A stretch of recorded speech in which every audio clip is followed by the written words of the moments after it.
बेईमानी है सीधी, election commission की बेईमानी है, शासन प्रशासन मिला हुआ है, शासन प्रशासन की गुंडागर्दी है। वरना जो सीटें 20 वोट से, 12 वोट से, 10 वोट से, 50 वोट से, जो सारी की सारी तकरीबन 2 दर्जन से ज्यादा सीटें इस तरह की रोक के रखी गई और उसके बाद में उन्हें इस तरह से घोषित कर दिया गया। बैलेट पेपर जो वो पोस्टल बैलेट है वो कैंसिल कर दिए गए। तो ये क्या दर्शाता है? ये दर्शाता है कि शासन प्रशासन की गुंडागर्दी है, शासन प्रशासन की और इलेक्शन कमीशन की मिली भगत हमेशा वो कांटों का ही होता है। लेकिन वो पहनने वाला व्यक्ति जो है उसकी विल पावर कितनी स्ट्रांग है, उसका चरित्र कितना निर्मल है, उसका आचरण कितना पवित्र है, उसका व्यवहार कितना कुशल है, इस बात पर निर्भर करता है। और निश्चित रूप से जिस तरह से इस बार नीतीश कुमार, जिनको बिहार की जनता ने पूरी तरह से नकार दिया है, जिनको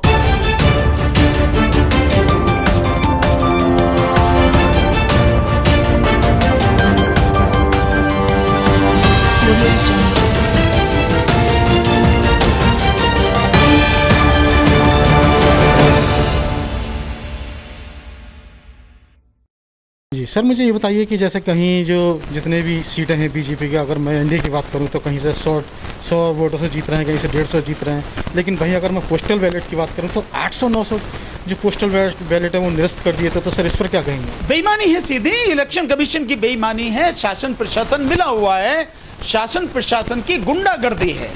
वरना जो सीटें 20 वोट से, 12 वोट से, 10 वोट से, 50 वोट से, जो सारी की सारी तकरीबन 2 दर्जन से ज्यादा सीटें इस तरह की रोक के रखी गई और उसके बाद में उन्हें इस तरह से घोषित कर दिया गया। बैलेट पेपर जो वो पोस्टल बैलेट है वो कैंसिल कर दिए गए। तो ये क्या दर्शाता है?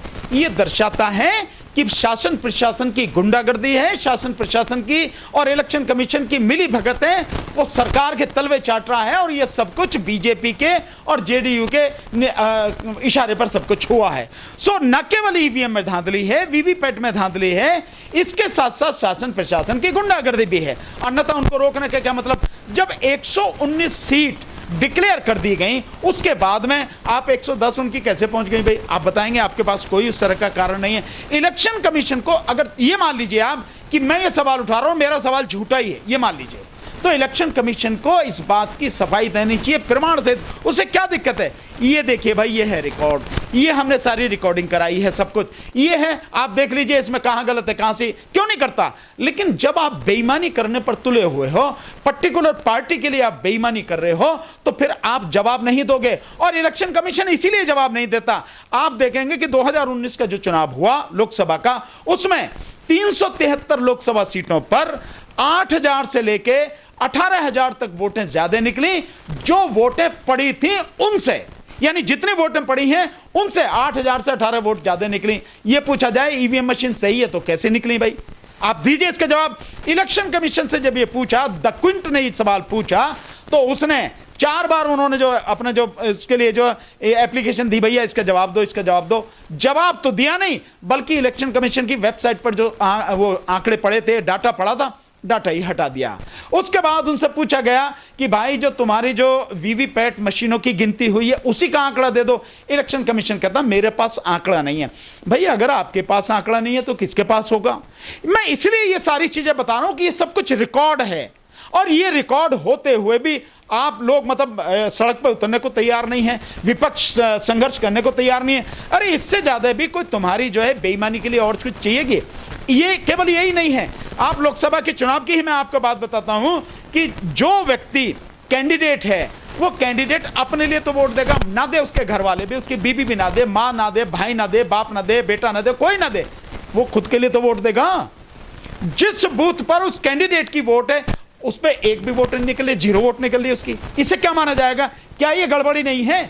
गड़बड़ी है, सबको मालूम है। जो कर रहे हैं उन्हें तो मालूम है ही, जो विपक्ष है उनको भी मालूम है, देश की जनता को भी मालूम है। उसके सबके बावजूद भी लगातार चल रही है। क्यों चल रही है?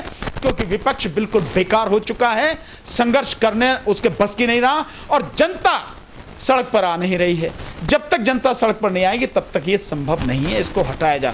और ये सारी की सारी गुंडागर्दी हटाने के लिए ये इसी बार खत्म हो जाती है, अभी भी खत्म हो जाएगी, मैं दावे के साथ कर रहा हूं, बशर्ते तेजस्वी यादव जितना भारी जन समर्थन उनके साथ में है, बिहार में आज भी है, वो अगर सड़क पर आ जाएं और सब लोगों से कहें मैं यहां बैठा हूं पटना में, इलेक्शन कमीशन को ऑफिस को मैंने घेर रखा है, सारे के सारे यहां आ जाओ, जब तक न्याय नहीं होगा, जब तक दोबारा से फेयर तरीके से काउंटिंग नहीं होगी, तब तक हम इसको छोड़ेंगे नहीं। और सारे डीएम एसपी सब जितने भी सबका घेराव करो, मुख्यमंत्री का घेराव करो, राज्यपाल का घेराव करो, तब बात होगी। अरे इतनी जनता आपके पास में, फिर भी आप चुप बैठे हो, कौन लड़ेगा फिर? किससे उम्मीद करते हैं आप? अगर ये जनता मेरे साथ होती, या आज भी मैं कह रहा हूं कि बिहार की इतनी ही जनता मेरे साथ खड़ी हो जा, मैं ही इनका जो है मैं बता दूंगा कि कैसे होता है इलेक्शन, कैसे नहीं होगा फ्री एंड फेयर इलेक्शन। आप बिहार की बात कर रहे हो, बीजेपी को बिहार से नहीं इस देश की सत्ता से निकाल के बाहर कर देंगे हम। कम से कम लोग आने चाहिए, लोगों का मतलब आपके साथ में तो आप लीडरशिप दे क्यों नहीं रहे? क्यों घबरा रहे हैं आप? किस बात से आप चुप बैठे हैं? ये दिक्कतें हैं। जी जी जी सर, मुझे बताइए कि जैसे अगर बिहार में देखा जाए तो नीतीश जी मुख्यमंत्री तो बन गए हैं, अब उनके सर मतलब उनके सर पर ताज है या फिर कांटों का ताज होगा, या फिर उनकी राजनीति बिहार में वो फर्क पड़ेगा, खत्म हो जाएगी? मतलब क्या कहेंगे सर इस पर? देखिए, कोई भी जिम्मेदारी होती है, जिम्मेदारी चाहे इस क्षेत्र में हो या कहीं भी हो, राजनीति में तो बहुत ज्यादा है, ताज हमेशा वो कांटों का ही होता है। लेकिन वो पहनने वाला व्यक्ति जो है, उसकी विल पावर कितनी स्ट्रांग है, उसका चरित्र कितना निर्मल है, उसका आचरण कितना पवित्र है, उसका व्यवहार कितना कुशल है, इस बात पर निर्भर करता है।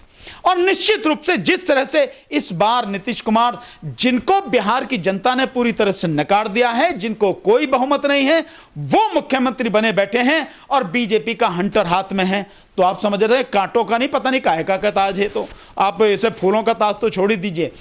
अब ये जो सारी चीजें हैं, इनको देखना पड़ेगा। और मैं इस बात को कहता हूं कि जो हालात में, जिस हालत में नीतीश कुमार ने ये सरकार अपने हाथ में ली है, ये उनको नहीं करना चाहिए था। उनको समझना चाहिए था कि बिहार की जनता ने उनको नकार दिया, उन्हें कोई नैतिक अधिकार नहीं है बिहार का मुख्यमंत्री बनने का। और बीजेपी ने जिस तरह से उनके साथ में किया, उनको धोखा दिया, जिस तरह से बीजेपी ने नीतीश कुमार को, उनकी पार्टी को खत्म करने की पूरी बिछात बिछाई, उसमें बहुत कुछ वो सफल रही। नीतीश कुमार जी को चाहिए था कि वो बीजेपी को सबक सिखाते और बिहार की जनता के साथ में इंसाफ करते। और बिहार की जनता के साथ में इंसाफ करने के लिए उन्हें करना था अनकंडीशनल तेजस्वी यादव को समर्थन देते, कहते कोई बात नहीं, जो परिणाम आ गया मैं तेरे साथ में हूं, मेरा बिल्कुल अनकंडीशनल समर्थन तेरे साथ में, तू मुख्यमंत्री बन, चला बिहार का राज चला। क्योंकि बिहार की जनता तेजस्वी यादव को चाहती है, आरजेडी को चाहती है। इस बार का जो हल्ला था और इस बार का सारा माहौल वो यही था, लेकिन नीतीश कुमार भूल गए। जी सर, लास्ट सवाल ये है कि जैसे अभी यूपी में उपचुनाव हुए थे और अभी क्या है, जैसे बंगाल में चुनाव होने वाले हैं, उसके बाद 2022 में इलेक्शन होने वाले हैं विधानसभा की यूपी में, तो सर क्या ये बीजेपी का यूपी में संकेत था कि अभी ईवीएम से फिर आगे हम जीत जाएंगे, सरकार बनाएंगे? नहीं, निश्चित रूप, देखिए संकेत नहीं, बीजेपी तो जानती है। बीजेपी दो चीजें जानती है। नंबर एक, बीजेपी को पता है कि पूरे देश में उसके विरोध में जबरदस्त लोगों में गुस्सा है, आक्रोश है, घृणा है। माननीय प्रधानमंत्री की नीतियों, उनके कार्यों से जबरदस्त गुस्सा लोगों को है। वो उन्हें किसी भी हालत में नहीं चाहते, एक दिन भी, एक मिनट भी प्रधानमंत्री देखना नहीं चाहते, बीजेपी को किसी हालत में सत्ता में देखना नहीं चाहते। लेकिन उन्हें मालूम है कि ईवीएम जब तक हमारे पास में है, लोग कुछ भी करते रहो, हम सरकार बनाए जाएंगे, हम सरकार बनाने में समर्थ रहेंगे। और इसीलिए, क्योंकि वो लोगों की परवाह इसलिए भी नहीं करते ना, क्योंकि लोगों की वोट की जरूरत तो है नहीं उन्हें। उनके पास ईवीएम, और ईवीएम से वो जब चाहेंगे, जहां चाहेंगे, जैसे चाहेंगे, जितनी चाहेंगे सीटें प्राप्त कर लेंगे और सत्ता बना लेंगे। तो उन्हें मालूम है, केवल यही नहीं, उत्तर प्रदेश में भी जो चुनाव होगा, अगर ईवीएम से चुनाव होता है तो निश्चित रूप से बीजेपी जीतकर आएगी। इसलिए हमारी कोशिश यह है कि बिहार में किसी तरह से, अगर ये नहीं हो पाई, विपक्ष अगर साथ देता, लोग साथ देते तो समझ में आता। अब जितना चिल्ला रहे हैं लोग, हमारी बात को जितना आप मान रहे हैं, अगर इससे पहले ही मानते, हमने पहले भी लगातार कहा था कि ईवीएम से चुनाव मत होने दीजिए, इसका विरोध कीजिए, अगर करते तो स्थिति ये नहीं होती, कुछ और होती। और अभी भी मैं कहता हूं कि ममता दीदी जो हैं, वो जो पश्चिम बंगाल में अगर ईवीएम से उन्होंने चुनाव होने दिया तो वाकई में उनके सामने बहुत बड़ी दिक्कत खड़ी होगी। वो सत्ता में है, ताकत में है, बड़ा प्रदेश है, इसका विरोध कर सकती हैं और उन्हें विरोध करना चाहिए और कहना चाहिए बिल्कुल इस पर दो टूक, मैं किसी भी हालत में पश्चिम बंगाल में ईवीएम से चुनाव नहीं होने दूंगी। अगर बहन जी ने ऐसा किया, ममता दीदी ने अगर ऐसा किया, तो आप देखिए ये ईवीएम का आंदोलन पूरे देश में जबरदस्त तरीके से खड़ा हो जाएगा और स्थिति ऐसी बन जाएगी कि ईवीएम को हटाना पड़ेगा, बैलेट पेपर को लाना पड़ेगा।